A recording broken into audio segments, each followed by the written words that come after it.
Hey, cold open. Mmm.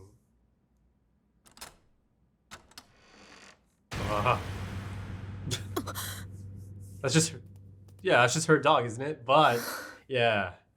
Pride's done a number on Hawkeye. Oh, wow. 私はいつでもあなたの影から見ていますからね。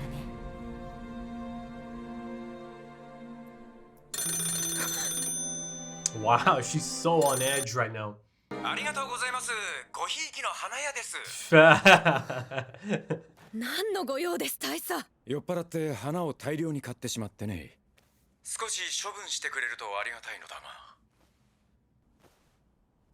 どうした？何かあったのか？Yeah. いえ、何も。本当か？ええ、何でもありません。As it shows us the cut on the cheek. Look at these うちには shadows. 花瓶はありませんから。なんでこういうタイミングはいいのかしらね。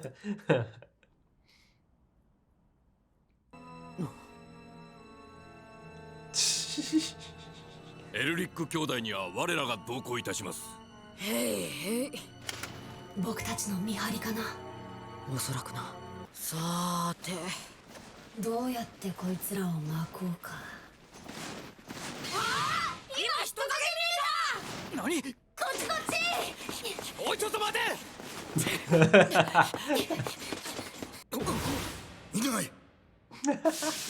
Just a simple, yeah. しかもあの子もどこにいるんだろう。こりゃ向こうから出てきてくれねえと探す They の might. はとても。Yeah, they might just come to you, yeah. おい。 Oh, look at this. I love this. Oh. マジで来た。メイ、よかった。本当に Oh, this is sweet. まさかハル様、私を追って。君に会いたかった。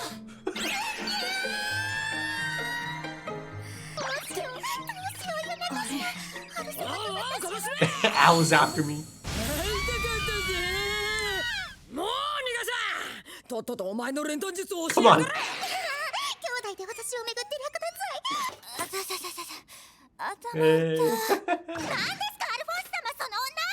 ひどいの、アル様。いや、この子は単なる幼馴染で。ってなんで二股かけてる男みたいな言い訳を。Oh god, they're gonna see his face. 誰？私だ、私、マルコだ。マルコーさん。その顔どうして？ Oh, Yoki. エルリック兄弟。誰だよ。忘れたとは言わさんぞ。このユースウェルの偉大なる炭鉱主ヨキ様のことを。炭鉱の町ユースウェル。Okay. 私ヨキはそこを治める軍人兼炭鉱経営者であった。私のおかげで町の者どもは幸せに暮らしていった。そこへ突如現れた希代の極悪人、国家錬金術師エドワード・エルリック。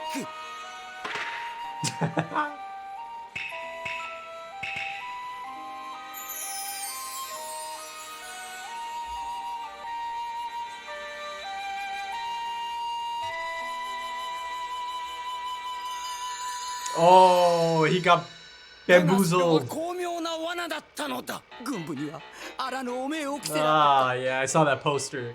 最後の手段、大富豪に善意の融資を求めに行ったのだが、Oh.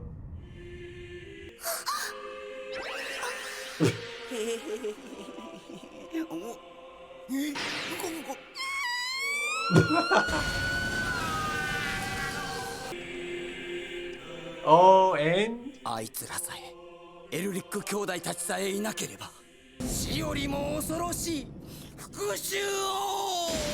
私、あなたみたいな泥棒猫に絶対負けませんことよ。いや、泥棒猫って。マイルズ少佐。分かっている。スカーだろ。そちらも見つけ次第連絡する。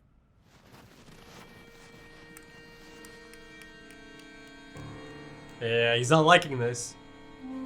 He's not a dummy. He's not a dummy. Oh. スカーだな。キンブリー様がお待ちだ。我々と一緒に来てもらおう。You could try. 随分と鼻が利く。だが、たった二人で俺をどうにかできると思っているのか。波の人間では無理だろう。 Okay, they sniffed him out, so they're yeah. Holy shit.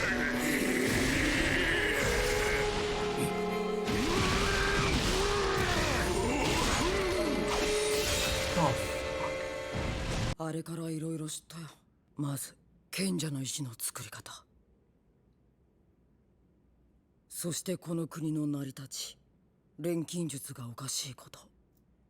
だから真の国の練炭術に可能性を求めてこの子を追ってきた。さすがだな。実はそのことにいち早く気づいたもの。Ah, Scar's こ brother. れはそのものが残した研究所だ。だがそれにはスカーの力が必要だ。なんであいつが。 Speaking of Scar. 何の音ですか？スカーが。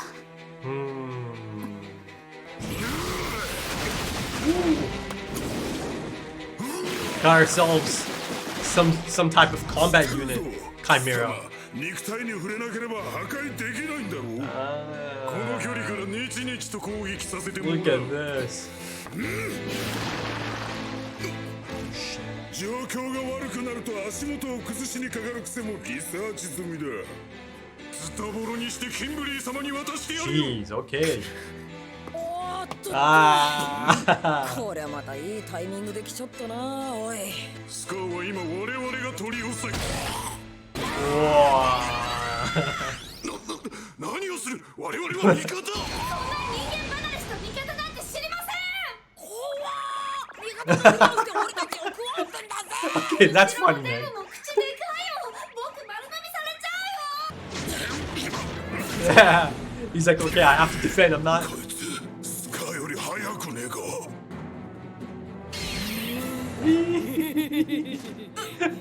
兄さん。 Nice. Right, the new. 手足がまるで骨のようだ。素晴らしきかな関連値を求める。返ってことは。 Oh, yes.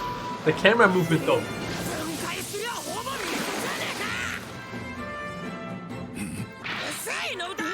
お前みたいなやつ知り合いにおらん。大体どう見ても敵からだろうが。味方だっつなら証拠見せろや。おお、今変身時からちゃんと。 Ah. You dummy.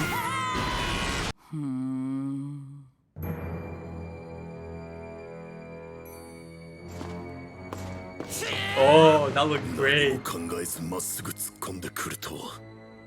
その鋼の右腕もらうぞ。 About that. 残念。もう鋼じゃねえんだよ。 Oh. Yeah, I was gonna say they need to come stop this. Oh, it's her. バカ野郎、なんで来た。 She has the right to come. 下がっていなさい。マイルズ少佐。 Go on, Miles. さてスカーよ、同族を裁くのは辛いが、貴様のような奴をのさばらせておくわけにはいかんのでな。同族だと。あとは我々が。バカ、近寄るな。話して大丈夫だから。大丈夫なわけあるか。 She just wants to お嬢さん ask. 離れていなさい。話させてください。ちゃんと向かい合って話がしたいの。 Go on. Go on. Go on. なんで父さんと母さんを殺したの？ Ah. Let's see how he 何 handles を this. 言っても言い訳にしかならん。俺がロックベルという医者夫婦を殺したのは事実だ。 That was a great shot. Mei Chang and Dr. Marco on either side. ランタン消して手探りで進んだんですから。明かりをつけたら化け物が来るの一点張りだったからな。It's gonna open. Oh, wow, okay. Ah! This should be... お帰りなさい。助かった24時間経ったら穴を塞ぐよう言ったはずだが。はあ。でも、ほら、まだ24時間経っていないもんで。ちなみにこの時計ね、アームストロング少将がくれたんだけどね。I like that. I really like that.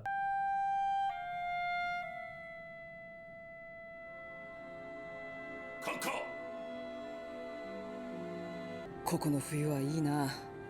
白と黒しかない。非常にはっきりしていて好きだ。そうでしょうか。見上げれば青もありますぞ。人の心と同じですな。この度はお情けをかけていただきありがとうございます。さあ、何のことかわからんな。That's great. That's great. 久しぶりだな。早速で悪いが、何か我々に申し開きせねばならないことがあるのではないかね。Raven. Oh. てめえ、なんでちゃんとウィンリーを見てなかった。キブリさん、屋上に。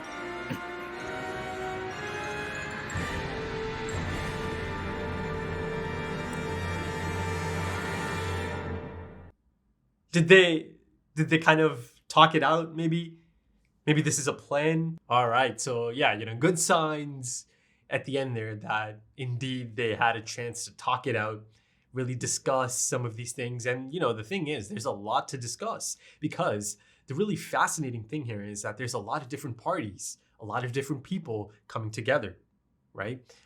You can look at it from so many different angles. Of course, you've got Scar and Winry, you've got Miles and Scar. That right there is really intriguing, because from Scar's perspective, here you have someone Ishwalen, or I mean, he's half Ishwalen, but still, he is Ishwalen nonetheless.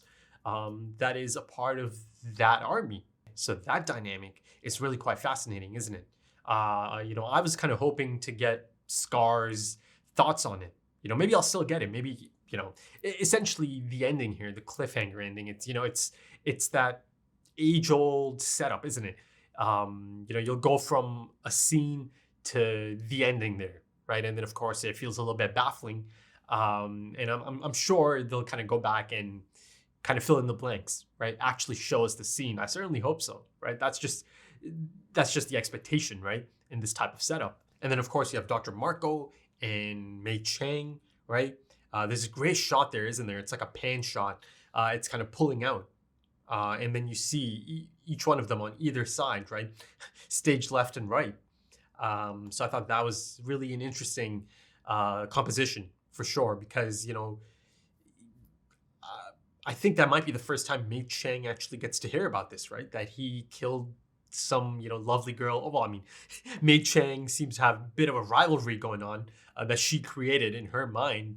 She's finding out that Scar, someone that she is quite fond of at this point, did do some dark things, did end up killing this girl's parents. So it'll be interesting to see her reaction to this, if there is any reaction at all to this. So yeah, I really quite enjoyed that shot of them on either side kind of looking in and listening in on it. And essentially these two are the only ones, and Yoki as well, but these two have a bit of pull, I suppose, in terms of opinion and respect. I'll get to Yoki a bit later. Yes, he was a bit of a scumbag. I feel like there's a bit of a redemption arc for someone like Yoki as well, right? Alongside Scar. I think Yoki is also in the perfect group at this point in time, around the right type of people. Because yes, in that in that flashback, and it's presented in quite an entertaining fashion, isn't it? A silent Japanese film. I think the song selection or the music selection is really quite funny and interesting as well. But yeah, there's clearly a sense of, or a case of, unreliable narrator going on here, isn't it? This man, ultimately everyone thinks they are the hero of their own story, right? that's just how it is. So maybe this man truly thinks, he was in the right. Clearly not, right? So essentially you can infer, or actually kind of assume even, that Ed does run into Yoki, and that's how he kind of removes him from that position, right? And kind of hands power back to the people from the looks of it. Because Yoki made a bit of a hell for all those people. But also, yeah, sure. From Yoki's perspective, you could see that indeed Ed puts him on this path of, just kind of tumbling down that ladder and kind of failure after failure, right?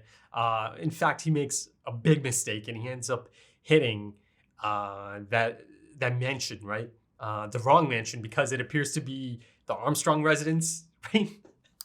And then, of course, even before that, he catches quite a beatdown from the townfolk in that mining town. And I think the mining town aspect, that might be, a link that can kind of connect it to the present time as well, because they happen to also be at an abandoned mining town, or in an abandoned mining town at the moment, right? So you have Yoki, who was in a high-ranking position in that mining town, right? So maybe he might actually be useful in this case.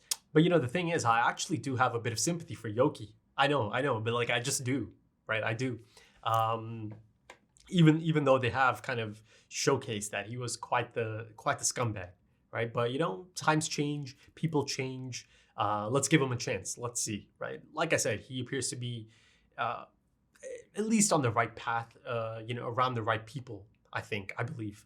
But yeah, I thought, it was a fun scene. It was a fun scene to finally get a bit of focus on him. But going back to that meetup of all these interesting people kind of coming together, right? Finding themselves in the same room. Dr. Marco, could he potentially know, or did he potentially know Winry's parents, right? Doctors, right? So maybe there's something there as well, right? This is the thing I was mentioning. It's so exciting because there's so many connections and links and, potential bonds to be made after this, I think. And also, before I go any further, of course, that cliffhanger appears to be something that's kind of staged, right? And you just kind of have to look at his left arm, right? It's bandaged. So of course, someone had to take time to bandage that and kind of, talk it out. So yeah, it's exceedingly unlikely that somehow after the scene they just gave us, Scar just snaps and then just grabs her and, gets out of there. And the thing is, if that is the case, and, it is highly likely that it is the case, that means that Miles is in on it, that he's allowed this, that he has allowed Scar on the loose again, or to be a part of this, setup that's being staged. And then because of this potential setup, you can see that they have an opening here, right? Now you see that officially, at least from the looks of it, Scar has her, that he has taken Winry hostage at this point. So, automatically the blame cannot be put on the Elrics. Oh, they didn't step out of line. It was Scar. Scar has her, right? So I think there's a lot of clever thinking going on here. And I think I'll really enjoy any potential flashback to fill in these blanks. Or not a flashback, just kind of look back to any off-screen scene that might have happened. But speaking of those two, I thought it was a great character moment for Winry to approach Scar, right? She was really quite determined about this. She really wanted to ask that question. Why did my parents have to die? And Scar, he knows it. The thing he did. And listen, I've discussed it so much that I'm not going to kind of repeat the same things again. But yeah, he knows the thing he did was essentially unforgivable, right? That he could never even try to make any excuses for that, right? And he owns that. He said, anything I say is going to sound like an excuse. But I just mentioned that it might be something unforgivable from his perspective. The thing is, it's possible that she might actually forgive him at some point, right? Maybe she'll get to hear about his backstory or his role in all of this and how he ended up on that path. But again, he doesn't use any of that as an excuse or anything. He doesn't even bring it up. But yeah, it all sets it up nicely for the next few episodes, doesn't it? It's just exciting. It really is, to have all of these characters kind of coming together, different pairings, different groups of them kind of coming together. It's just so good at that, this anime, this story. But, the fight sequence, I thought that was great. I mentioned that specific shot, but, a lot of these shots, a lot of the animation is top notch. It continues to be top notch. It continues to give me these standout moments of animation, right? Really, really noticeable. And a lot of the composition is really quite noticeable, right? It's not bland. The dynamic camera movements and the fluid animation, all of it, it's always been an impressive part of this anime. And of course, it's quite a funny episode as well. It really is, of course, moments from Yoki's sad flashback, again, from his perspective, right? The hero of his own tale. There's a lot of fun moments with Ed and Al. As of this point, Kim Lee is taking a bit of a hands-off approach, right? He's kind of standing to the side, but, it appears that he might be stepping in or he might be entering the scene anytime now. Especially if he also figures out, okay, they're essentially staging this. It's all like this big plan of theirs, essentially, to bamboozle him, to kind of fool him. So let's shift the focus to the opening of the episode, the cold open. Yes, Hawkeye. I mean, understandably, she is really quite rattled at this point, quite paranoid, quite isolated, alone, cornered, all of that, right? And you see it, and it's really quite jarring to see her like this, isn't it? It's not how you usually see Hawkeye. And even though she was quite definitive in her stance, she handled it like a champ. Yeah, that it's realistic that it has an impact on you, right? Especially once you kind of get out of there, because now this really scary prospect of her being watched at all times has been introduced. So yeah, it's understandable that she is quite paranoid, right? Because ultimately, I don't think Pride is always going to be watching her, but she doesn't know though, right? That's the type of thing that can really get to you, right? Just not knowing. But all of that being said, the call she gets is exactly the call she needed from the exact person that needed to make that call, Roy Mustang. I mean, here you really get to see the connection that these two have, the bond that they have, that he was able to just immediately clock that something is off about her demeanor. And even she was kind of surprised that he was able to, be so quick about it, so quickly kind of just read that situation, right, over the phone. Because, that hesitation, just a moment of hesitation is all that he needed, right? He could tell something's off. Because you could also tell that they do have this playful banter in their conversations, perhaps. But she wasn't really reciprocating any of that at this moment in time because of clear reasons, of course. And he picked up on it, right? And he immediately drops all of that goofy act, and he gets serious, right? Because she means something to him. She means a lot to him. So I thought it was a lovely scene. It really was. And you see that once, she kind of hangs up, she has a smile on her face again.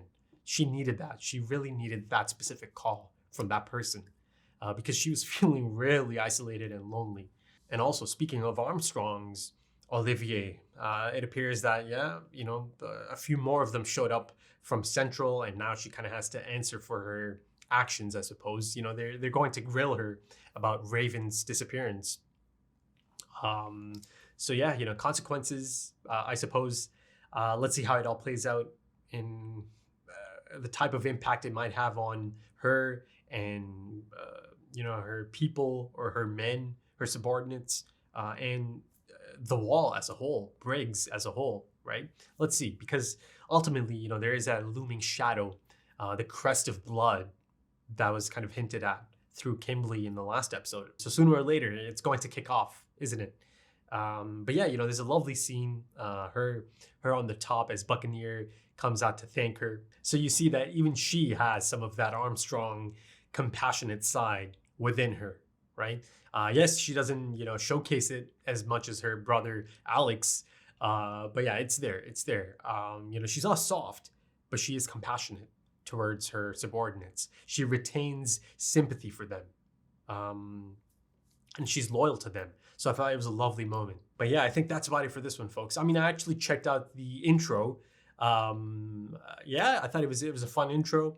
I thought it was really quite fantastic in terms of the actual production elements of it, you know, the editing and the transitioning, the cuts, beautiful stuff, really.